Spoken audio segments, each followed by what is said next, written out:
because our deepest wounds often reveal our greatest purpose. Welcome to Court of Connection. I am honored to have a friend on the show today, Kim Baker.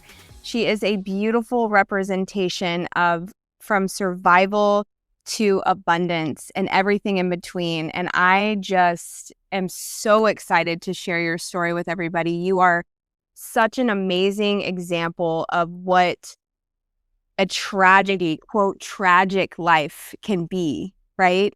And turning it into something so beautiful. So thank you, Kim, for being here with me today. I appreciate the opportunity. Thank you for having me. Absolutely. So Kim, why don't we start by just sharing your story, whatever you feel called to share, that you think would be helpful to the listeners of this show. Okay, perfect. So just a little bit about me. I was born as a twin.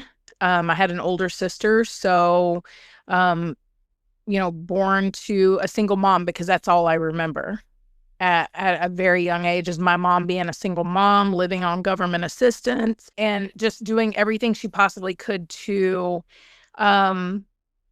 supply every need that we had. Having 3 in diapers under the age of 2 at one time, I couldn't do it. Like, there's no way. So major props to her. My grandparents helped where they could. I was raised in the Southern Baptist church. We went to church every time the doors were open, and that's my perception. That's what I remember as a child. It could be very different. I don't, you know what I mean? Like, there's so many different ways that you can perceive that. It could be that my mom needed that much help, and that's where we went to daycare. Like, I truly, as a child, just remember being in church and hearing about this God all the time. So that's what stuck out to me. At a very young age, I remember not trusting very well people that should have been able to protect me, or what the world told me was to protect me did not. And unfortunately, that happens in a lot of families where the older generations, they do the same thing. They turn the cheek because they truly have no idea how to have a voice and confront those things that are happening. As a child growing up, I was very angry about it. I thought that I wasn't lovable enough for somebody to stand up for me. For those things that happened. And now I definitely know different, just because of the inner healing work that I did to find out what was wrong with me. So just kind of I know that's a lot in such a. No, thank you for sharing. Yeah. So you spoke a little bit to this little girl that was not protected, right? That suffered abuse, and I'll leave that up to you to share however much you feel comfortable sharing. But being a little child and not feeling protected, and then carrying the weight of that your entire life, right? Something else that stood out to me too is this idea of generational healing, right? We are here, so many of us are here in this day and age to heal generational trauma. And something that you said stuck out to me. Our parents and their parents and their parents didn't know any better. They didn't have the tools. They didn't know how to break free from these patterns, right? So a lot of them were turning a cheek. A lot of them were shoving it under the rug. A lot of them were pretending it didn't happen, right? And we were chosen in this lifetime to come down here and break the generational trauma, the generational curse. Yeah. It's a pretty big honor some days. And then some days I'm like, okay, God, I'm gonna need you to find a different warrior because I'm not up to cover, But I think honestly, back in, and I can't speak to so much in the back, just because I know that the way that people were raised prior to when I got here on this earth is very different. The same as when my children got here, and even now, the children that are getting here now are the generations change, the decades change the way that parenting happens. The I always joke about, people were like, you should gentle parent. I'm like, my kids are thugs. Like, I cannot gentle parent them. Like, it is not going to happen.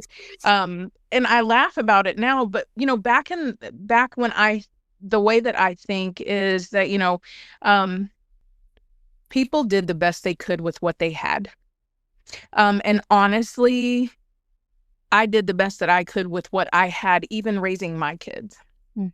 So, um, I speak a lot on the intimacy and the transactional relationships that I had to build in order to survive. Mm. And that in today's society, today of who I am as a woman, I no longer use sex or my body as currency. Mhm. And that's huge. It took me a long time to get to that point where I was comfortable enough to go, you know what? No, you don't get that part of me. And feel like I'm good enough to not have to do those things. Yeah. Yeah. How has your So, you and I share a similar journey of, coming to this place of love around our bodies and growing up in this society where a certain type of body, a certain type of look, is the idolized version, right? And if you don't fit within that mold, then you are not good enough. You are not desirable, right? Right. And so I'd love to hear kind of your journey of, what that process was like for you. Who were you back then in the body that you had then? And what does the journey look like now, being the woman that you are, who totally owns her beautiful body? Um, back in when I was younger, like some of the things that were happening, so I chose food as my very first drug of choice. I would eat a lot to make myself gain weight. I didn't want anybody touching me. And the more food that I ate, the more I thought they would leave me alone. That did not happen. And so before I knew it, this little girl that is going into kindergarten, first grade, is already over 200 pounds and such an unhealthy person, not just on the outside, but dying on the inside because now not only was I not good enough, but I was also an embarrassment. Now, remember, that's the perception that I have as a child. Sure. And so that little girl ended up being a really big woman. In 2009, I started just really trying to find myself. And I had finally come to a point where I'm like, I don't want to die. So let me do something medically to try and lose some weight. So I did that. And then I got pregnant very shortly after that, after losing weight. But the mental obsession of even who I am today, there are days that I wake up and I am like, whoa, you are still 400 and something pounds. And I have to remind myself, you know what? No, you're not. That is just the goblins in your head talking. And you are a beautiful child of God, and He put you here for a reason. And that's what we're going to go with today. And so I will look in the mirror and be like, no, you're going to tell yourself that you're a beautiful human being inside and out. And we're going to go and make this day about God. And so there are days that I still very much fumble the ball. But I'm grateful that I have those days because I honestly didn't think that I would live long enough to even see that I am classy and I am confident and I am charming at times, and I can be crude and whatever. I like to have fun. You can be sober and still have fun and wear cute outfits and have tattoos. Nothing about me on the outside changes about who I am on the inside. And I do, I laugh. When I go in the store, I am not everybody's cup of tea. And so you do see those people that kind of clutch their purses and stuff like that. And I'm like, you know what? Okay, I get it. Like, look, I get it. I'm not everybody's cup of tea. I just look at it like, you pick your art out and you hang it on your wall and I wear mine. That's it. I just like to take mine as a reminder of all the things that I've been able to overcome in this life. And it's a beautiful life today. Truly, truly a beautiful life today. Yeah, nobody really talks about how that feels to we can easily laugh it off and be like, oh yeah, people, I see looks sometimes, or I feel energy sometimes. But what does that really feel like for you in those moments, you know? Some of those moments can be rough, and all of that, those abandonment feelings come up, and those rejection, um, the very much all alone, where it takes me back to the childhood bed where I'm laying in bed and I'm trying to blend against the wall so no one sees me. Like, it literally can send me back to those moments, and I just have to remember to tell myself, you know what, that's not, it is, they have the right to feel how they feel. Maybe someone somewhere, maybe that's a trigger for them. I don't know. So I just simply, in my mind, in my head, just go, you know what, God, bless them and change me and help me to be an example of what I don't, what just caused me to be triggered. It's interesting because you described this child, right, who just wants to blend in, who doesn't want to be seen, who wants to feel protect. That's a form of protection, right? And then you become this vibrant, beautiful, blonde, tattooed, just loud, but in the best kinds of ways, woman, right? And it's like that young part is like, oh, are we sure we want to do this, right? But the truest essence of us is like, oh no, we're shining, we're gonna take up space, right? But those young parts still come in, right? Those survival patterns still come in and tell us it's not safe to be me. Yes. It's not okay to be me. And I love, the relationship with God, the has been the foundational ground by which I can stand in my authenticity and in my power, right? Same. And I don't know, have you ever seen the movie Beautiful Minds? I don't know. That's a standout. So it reminds me of that movie. He ends up getting this diagnosis. He's a really smart, guy who's on his way to, he's like a scientist. I can't remember exactly what it is, but he's brilliant. He works at Harvard. He gets this diagnosis of schizophrenia. And so it starts to show these parts, right? These people that he sees, right? And he has these full-on conversations with them, and he identifies these people as friend, as, all these different parts, but they're very real to him. And in the beginning of his diagnoses, they're starting to recognize, people in his life are recognizing that these people aren't real, right? He's building these relationships with these parts that are not real. And once he wakes up to that, right? Once he's confronted with that reality and he gets medicated, his wife and the professionals are telling him these people are not here, right? But he's convinced that they're real.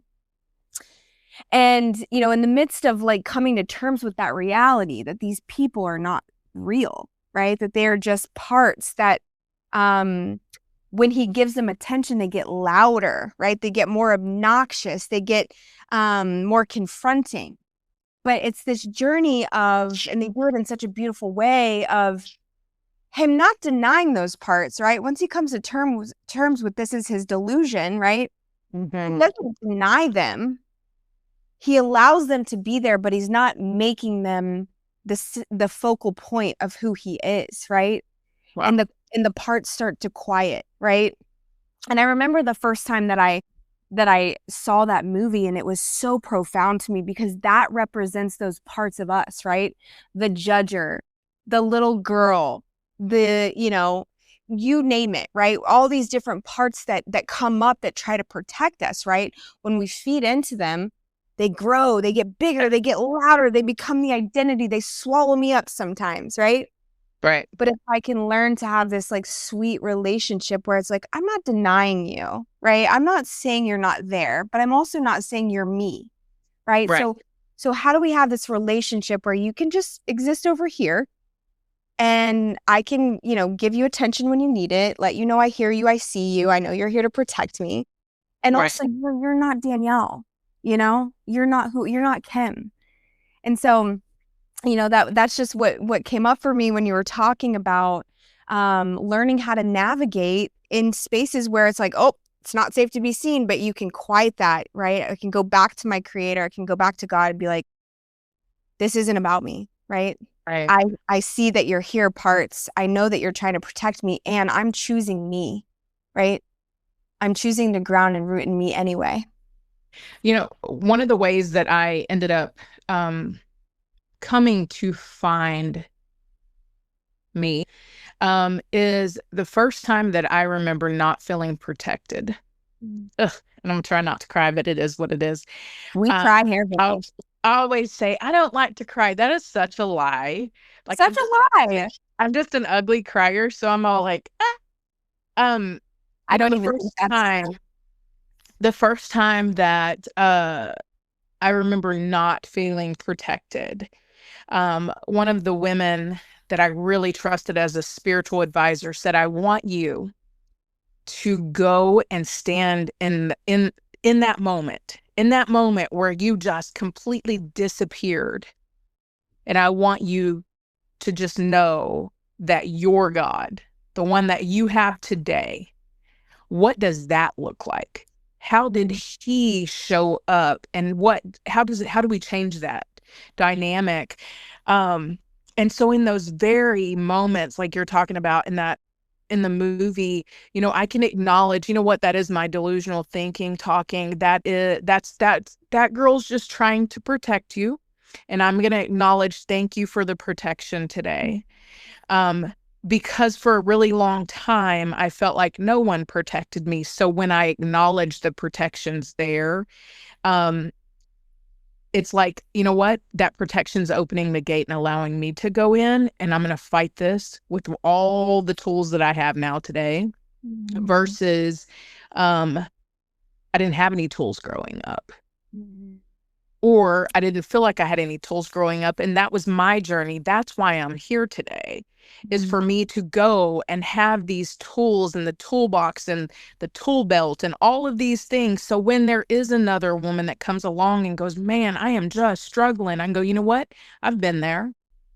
I can help you. And instead of trying to pull her out of the hole, crawling down in the hole and sitting there, and even if it's just being quiet and allowing someone to sit there and sob, that is the most healing part of what we're here to do. We're a spiritual being having a human experience. And I used to feel very differently about that. I was very angry that I was even on this earth for a really long time. Yeah. Yeah. That's beautiful. It's beautiful, girl. I would love for you to share your journey of finding this presence, I imagine growing up in church and having this idea of what God is, and then getting to come home to this beautiful, loving, gracious, protector. What did that journey look like? Um, I did not have this relationship with God growing up. I had my grandmother's God, my mom's God, and the ones that they told me who he was. He was very much a, you're going to do right. Or if something's not going right in your life, you're not doing something right. And so I was very much scared of the God that was presented before me. Now, once again, that's perception. However, the way that I interpreted that was, if I am not doing everything right by the book, that God didn't love me anymore. And so, I was the normal kid. I don't want to say normal because I was very abnormal when it came to my drinking and drugging and all the things that I chose to do because I didn't know how to show up for myself. It was just easier to escape reality than it was to face it. And so just going out and doing really ridiculous things. By the time 2014 got here, when my mom passed away, I was very angry at God. Very, very angry at God. How dare you take someone that cared about me, you know? I got really stupid for about 6 weeks. Very, very irresponsibly stupid. And even though I'm divorced now, I am very grateful to my husband at that time. He took care of our son. He made sure that I was taken care of, even though we were already starting to unravel. And I'm sure a lot of my non-awareness at that time was part of it. And so in 2014, I decided to, in March 26th of 14, I decided to do something different. I showed up for myself. And I decided to just beg God to give me one more opportunity. And I started seeking out who is God to me.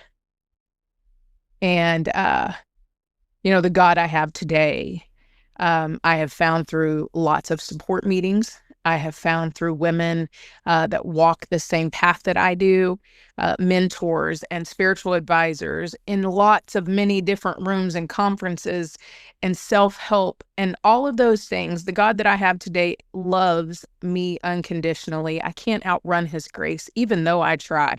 And there are days that I'm just like, look the other way, God, I am about to make a mess. And he's still there. Like, I turn around and he's like, oh, thank God, you're finally going to let loose of that. I finally can take it over. It was very messy, very, very messy from about 2012 to 2014. I had a lot of medical stuff going on in my life and a lot of just internal mess. And so, as you know, like the snowball rolls. And so rolling and continuing to throw more stuff on the fire and the fire and the fire. And then when my mom passed away, it was just enough for me to be like, you know what? I don't want to live anymore. And I don't care what that looks like. And I don't care who I hurt. And I really did not realize the amount of hurt that I was causing.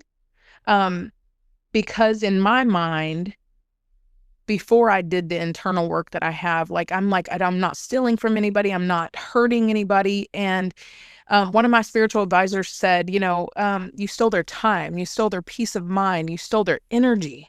You sucked the life out of these people because they were so worried about you.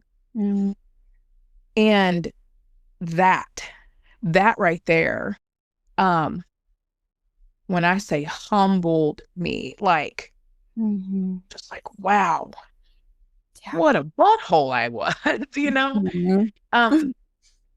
because now I can walk in rooms and I can stay in rooms that I would have walked out of before. And I just slowly ask God to put a hedge of protection around me and allow me to show up to the best of my ability and help me set aside everything I think I know about the situation. Yeah. Now I know people probably did the same thing when I walked in. Because I was a tornado. I know that I'm a very big presence and even more bigger presence now because I was still trying to fit in then. But I'm super grateful for each and every little piece of my life. I wouldn't go back and change things. Even the abuse that happened, even the things that happened that probably had I not been drinking wouldn't have happened. I now take that experience and I am able to share it with someone else that may not be able to hear anybody else. There were women in lots of rooms that I was in that I could not hear them until I could. Yeah. There's this transition that happens where, because you spoke to the energy of this victimhood, right? There's this part when we're going through all these big, heavy things and we're shaking our fists and we're like, why is this happening? Whether it's, I've gotten sober and now I'm dealing with this, or it's, pre-sobriety and look how great I've been. And, there's this mentality of just feeling defeated and not understanding why. And then you get to the other side and you're like, oh, that's why, right? Yeah. I get to be this guiding light and force for these other people who are now experiencing what I experience, right? I'm not alone. I'm one of many, right? But in that space, you feel like it's just you. No one else could possibly feel this way, right? No one else is feeling what I'm feeling. And then you realize, oh, I'm one of many, that are experiencing the same thing. How have you've spoken to womanhood, sisterhood a lot. Was there a transition or a phase that happened learning how to trust women fully? Oh, yeah. Yeah. Because I was one of those that you wouldn't trust. Mm-hmm. Brother, sister, uncle, cousin, it didn't matter. Yeah. Like, you know what I mean? Like, that truly is the truth about it. I had no morals and values for myself. Like, when I added alcohol to my body, I could have been friendly, I could have been fighting. I did not know what was going to happen, and neither did anybody else. Um, and so, you know, my very first mentor, I was very standoffish. And I was just like, well, you don't even look like me. Cause you know me, I'm trying to find somebody that looks like me. And she was like, no, I'm gonna need you to trust me. And I'm like, oh, I can't do that. I don't even trust God at this point. Mm. And I remember her saying, my God is big enough for the both of us. So if you just trust me, I trust in him. Mm. And that was such a defining moment for me because there's this woman that didn't matter what I had done in my life, that she was still willing to go to her God on my behalf. Mm. And I needed that. I needed someone just to be willing to go to God and be like, you know what, God, this woman's really trying. She really, really trying. She a little delulu, but she's trying, you know? Um, and I loved her for that. Mm. And so when other women come in and they start talking and they talk about how, you know, I just don't trust women and I've been hurt by other women. And you know what? Yeah, you probably been hurt by somebody like who I used to be. Mm-hmm. I didn't have morals and values. And I can stand today and go, you know what? Thank God that's not who I am today. Yeah. But what's even more powerful is that is not who I am. It doesn't define who I am. Mm. I know I'm a child of God, for one, and I speak life into myself and others today. I don't try to suck it out of them. And that is who I had become. Mm. Beautiful. I love that so much. Yeah. What is Kimberly today? Who is she today? Like, what is she doing? You know, today I truly just try and show up in all parts of my life and help others. That is truly who I am today. Whether it be my career that I have in helping people in our community and just offer solution instead of running up against other things. Being in the construction world, I am in a man's world, which is kind of fun because, you know, not a lot of people know that there are a lot of things that that they can do for themselves these days. And I love just being a part of that. You know, who I am today is I'm a woman with integrity and grace, and I just truly want to show up and allow women to be who they are. I don't care what your sexual creed is. I don't care what color you are. I don't care how you speak. I don't care. What I do care is that we are one and you are allowed to be exactly who you are at this present moment. And I am going to love you unconditionally where you're at. I didn't have that.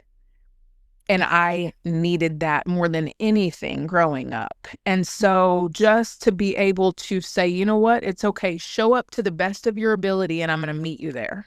If you can show up 10%, I'll be 90. You can show up 80, I'll be the 10. I don't always have to be this big, bold, whatever. I can fluctuate and I can be a support net or I can be a hand. You know, there's a difference. You don't have to always just take the cake. And I love that today. Yeah. Yeah, it reminds me of the divine feminine and masculine flow, right? There's times in our life where we're being called forth to receive, and there's times where I am the one giving, right? And it's this dance, right? I lived in my wounded masculine for so long, caretaking, right? Needing to take care of everybody and having such a hard time receiving and allowing life to, you know, like move through me and for people to take care of me, right? There's something about that felt too vulnerable, right? I Yes. didn't trust that you were actually gonna do that, right? And I didn't trust myself in that either, to allow myself to open up in that way, you know? Yeah. I struggle with that even still some days. Um, I'm very go-getter, let's get it done, very independent because I know that I can trust myself. But then there are those moments at night when I'm sitting alone and I'm like, maybe, just maybe I could show up in that soft girl era. And I'm like, oh no, who you kidding? No. You Yes, know, you can. no, like, just kidding. Yes, you But can. I know eventually like I'll be able to bring her out more often. Um, and it just takes time. It takes, Mhm. and I love the fact that friends like you and others that I do definitely call family, like you guys pour into that part of who I am and allow me to have her come out more often. Um, and that's beautiful. That's beautiful when you've stuffed her down for so long and it has been like, yeah, and I'm not trusting anybody. Um, because those moments when she does come out, like it's miraculous. It's delicious, Yeah, you it's know? super. It is. And I know there's this part of you that's like, "Ooh, I don't know, delicious doesn't really Yeah, fit." like that's the Um, other word is remarkable. Like our friend Terry, she used to say that, and I was just like, there is nothing remarkable about my life. And now I'm just like, wow, how remarkable is mhm. our life? Like it's We beautiful. get to live, yeah, we get to live many lifetimes in one life, you know? Not many people can say that. I've been 1,000 different versions of a woman, you know? And I love this version. She is learning how to drop into her divine feminine and move through the world and not need to be the one taking care of everybody. But yeah, it's a terrifying transition, you know? It requires me to trust. It requires me to trust not only whoever's in front of me, but life itself, right? Yeah. Getting to experience life from many different um hats, Mhm. faces. Um, there was a poem and it was called like The Paintbrush, and it was talking about how you have to paint all these masks on. And dude, I am tired. I got Mhm. carpal tunnel. Like I am done. Ah. Um, like I am done with just being someone I'm not Mhm. because I don't have to. Like Mm-mm. literally do not have to do that today. No. It is killing people to not be who they are. The cost that we pay by not being ourselves, we are literally killing ourselves by not being who we are. Literally killing ourselves, which is why we go back into old coping strategies, because there's this part of me that just wants to be who I am, that Yeah. just I just wants want to to be show heard. I want to Yeah. be heard, but I want to show up in every room of my life the same way that I do sitting in my living room by myself, Yes. right? And so that is my passion in life, is helping to guide people get to that point where they feel comfortable and empowered enough to do that everywhere they go. They're not having to change their masks, because I did that.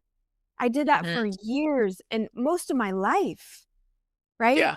And it was Same. literally making me physically ill, mentally, physically ill, right? And it's this story that we create in our minds that I'm not going to be accepted. And you know what? You might not. But at Right. what I'm okay with cost? that today. Right. I know. It's like, at what cost? Like, I don't even know you. Why do I care? Yeah. You You know? know, the one thing that I've learned more than anything just in this last year of just really internally searching is my body has this meter in it that I'm like, "Oh my god, it's butterflies." No, girl, that's your nervous system screaming, "Don't do it," you know? Girl. For so long, like, I'm just like, "I just wanna be loved. I wanna be loved correctly." I don't even know what that looks like. What do you mean loved Mhm, correctly? So you're just running for everything, and I joke about how, like, the red flags, I'm like the bull, like, that just mhm, mhm, you know, I'm sure I was a walking red flag at one point. I still have my tendencies, but, like, today, I truly want to be something different, and so when those moments of, "Ugh, that doesn't feel so hot," so I'm gonna put a little bit of space there, mhm, and I'm gonna go do some writing and some internal work to see what is happening there, and then I'll come back to that. I mhm. don't have to solve it right this moment. I'm not gonna die over it, like, none of that, because before it was, "I want it and I want it now. Me," you know, and now I'm like, "No, we're gonna sit for a minute." Yeah, yeah. Yeah, girl, and the truth is that we all want to be able to find the love and, and receive love and all these things, but we're not even coming to the table who we are, right? Right, And people are they're not abandoning us, they're abandoning this version that's not me, you know? right. They're like, "This isn't what I thought. This isn't who I thought you were," Yep. you know? Anybody can be anybody for 10, 20, 30 days, even Yeah. sometimes 90 days, Yeah. you know, and truly, um, just asking God to help me show up as my authentic self today, especially in the dating world. I used to think, "Man, you're just too much." No, no, it has nothing to do with that. No. God is going to protect what is his. Yeah. And I used to throw myself at things that were not meant for me. And Yep. then there would be repercussions. And then now I'm having to do a lot more healing around it. But Mhm. once again, I still wouldn't even change that because now there are other women that I'm going to be able to help. And I'm Mhm. going to be like, you know what? Me too. And they're not going to feel so alone for going back those multiple times because I can change him. Girl, I work in constructions. I am not a construction crew. We can't change people. They have to Yep. acknowledge and want to change themselves these days. And that's what I do. I show up for myself and I want to change daily. I want to be Mhm. the best version of Kim, Yeah. not Yeah.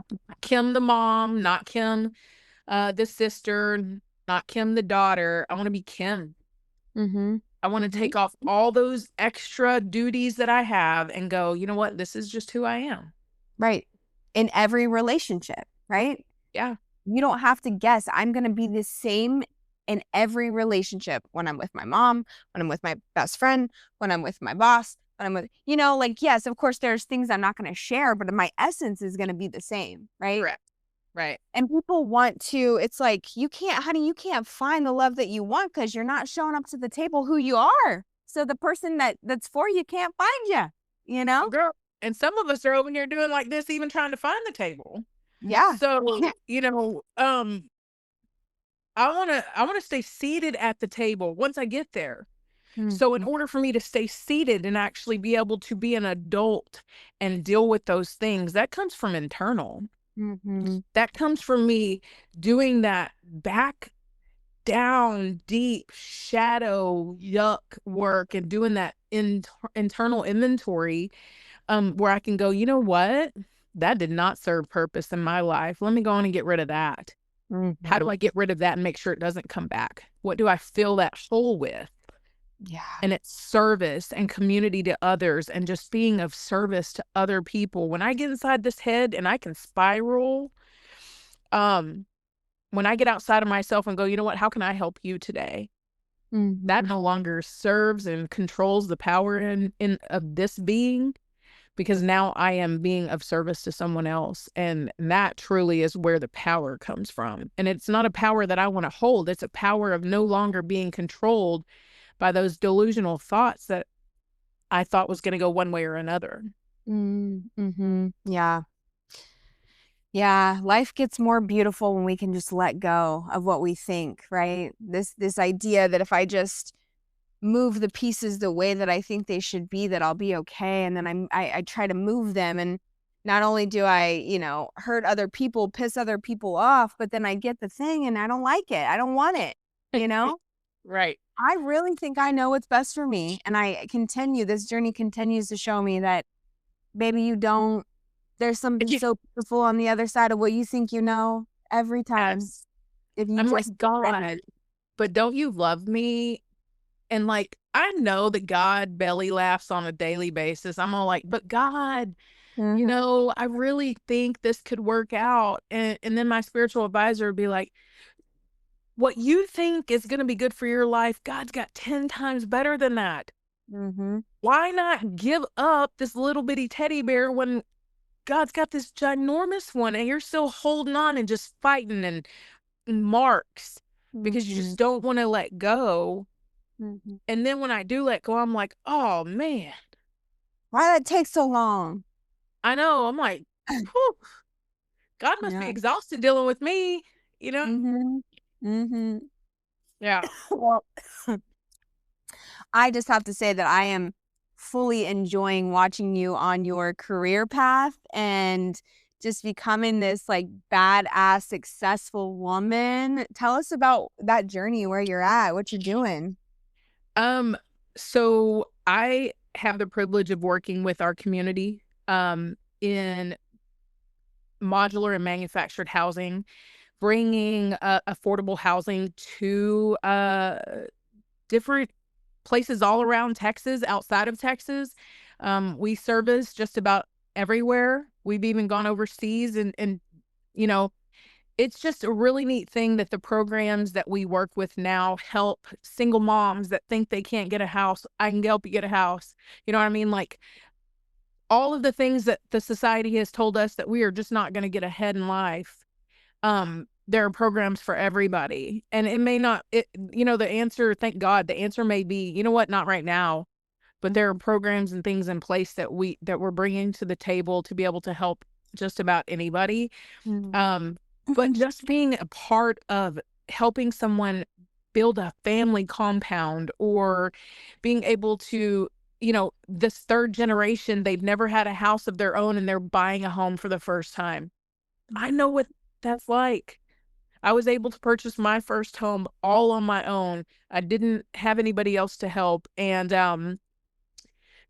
I thought, "Oh, wow, that's just such an amazing opportunity and experience," and I was able to sell that on my own too, so, like, it has just really been neat to be able to have my boss that I have now pour into me and just give me an opportunity at leading his team, um, and trusting that, I do have people's best interests at hearts, and I really truly wanna see our community grow and thrive.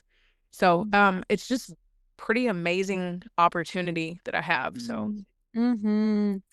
I know, I see your little commercials and I'm like, "You could girl, you look like you could be on TV for real. What are we doing here? Somebody It's needs to put funny. her on TV." It's so funny because like when I first started this,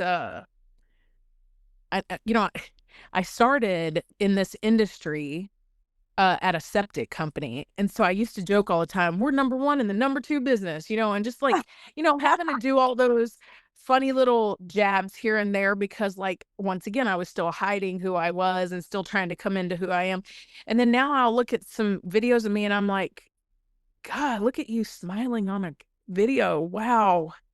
Wow, how far you've come. Mm. And then I get to nourish and nurture that little girl inside me and go, man, I'm so proud of you. And like, I used to cringe when people be like, you need to do little girl child healing. And I'm like, I'm gonna need you to shut up with all that, because it was just so cringy to me. But I'm like, man, that's really truly where it started. Like the disappointment in myself was as a child. Yep. And now I get to love and nourish and nurture her and just be like, "You know what? You didn't know better, but today you do. So let's go Mhm. out and actually Mm. be an example of what that looks like." Yes. So I truly I love my career. I love the way that it's going. The industry's doing some really awesome things. And we have the ability to customize homes now where that wasn't a thing and now it is. And so we get to customize homes from every single piece that goes into it. So Mhm. it's pretty awesome. Mm, mm. Yeah, girl, I am seriously one of your cheerleaders over here, just watching you shine and watching you step into your power And, just like your boss, he saw it in you, he was like, oh, she has it, right? And trusted you to lead his team because you are amazing. And I'm honored to get to watch that journey with you. I really am. Thank you. Yeah. If you could go back and tell that young version of you, right, that was in so much pain, that did not see a way out, that felt trapped, what would you tell her today? Not to believe everything you tell yourself. Mm, Because I am about to be 45 years old, and there are still days that what I told myself as a child is crippling mm, and it is paralyzing. mm, Because for a really long time, I told myself, you'll never be enough. mm, So playing the actor or feeling like an imposter on days, I'm like, you know what? No, that is not even true. yeah. So if I could do that, that would definitely be her. And just keep your head up, man. Keep your head up. For a really long time, even when I first got sober, I would still look at the floor. Even when I was talking to somebody, and God forbid somebody try and hug me, Mm, like, they'd come up and try to hug me, and I mean, literally just paralyzed. And now I'm like, you know what? I embrace people. I can look them in the eye. Um, mm, that is when I knew that I was learning how to love myself, is when I could look another woman in the eye and be like, man, you are a beautiful creature. mm. Yes. I love that. So it's the year of the horse, Yep. which is we are here to claim the power and the force behind that energy. What is what is something you are stepping into claiming, as yours this year? Mhm. Self-love, in Mm, all phases of my life. Going back and just allowing myself and showing myself that self-love for that little child that didn't have it. And that piece of me, I joke about being a cat with 9 lives. Man, I've probably had 9,000 lives. And by the grace of God, I do get to sit here, because there are many people that don't and did way far less than what I did. And so going back and showing every single piece of my life, the good, the bad, the ugly, that self-love in all parts of it, I just know that this year is just going to blossom even. mm. Yes, ma'am. Yes, girl.